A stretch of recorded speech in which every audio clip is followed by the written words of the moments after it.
Bonjour, je vous invite à suivre la recette de dessert individuel composé de fruits en gelée auréolés de leur petite couronne sablée. Pour préparer la pâte sucrée, il nous faut 200 g de farine tamisée, 70 g de sucre glace, 15 g de fécule, 70 g de beurre ramolli, un œuf et une cuillère à soupe de sucre aromatisé à la fleur d'oranger. On commence par mélanger dans un bol le beurre et le sucre glace. On ajoute l'œuf battu avec 2 cuillères à soupe d'eau, puis le sucre aromatisé, la farine et la fécule.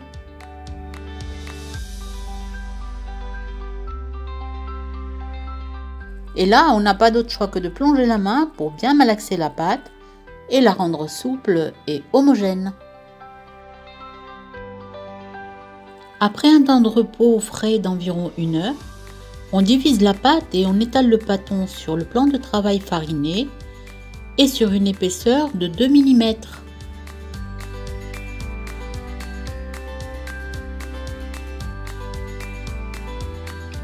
On découpe alors un cercle de 14 cm de diamètre à l'aide d'un bol par exemple,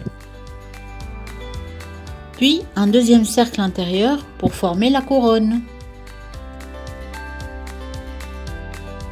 On peut aussi s'amuser à découper des petits cercles ou d'autres formes au choix à l'aide d'emporte-pièces. Voilà, les premières couronnes sont prêtes à être enfournées à 180 degrés pendant 7 à 8 minutes en surveillant bien la cuisson. Pour préparer la gelée, on porte à ébullition dans une casserole 60 cl d'eau et on plonge 3 sachets de tisane que j'ai choisi aux fleurs de sureau, hibiscus et framboises et on laisse infuser pendant 10 minutes. Après avoir retiré les sachets, on ajoute le sucre selon notre goût et selon la douceur des fruits utilisés par la suite. On délaye 3 g d'agar-agar dans un demi-verre d'eau froide. On le verse alors dans la casserole contenant la tisane que l'on porte à ébullition pendant 2 minutes tout en fouettant, puis on laisse refroidir hors du feu.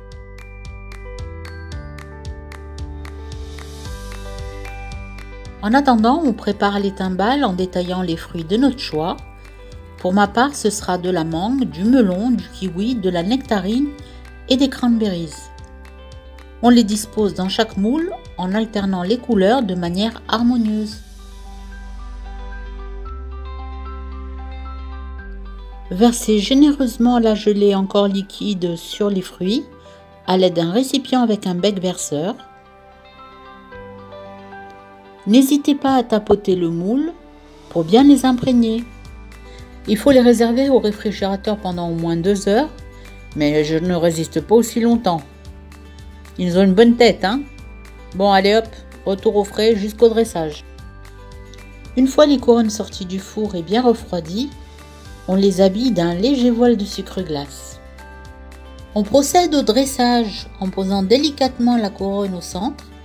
Et pour la présentation, laissez libre cours à votre imagination.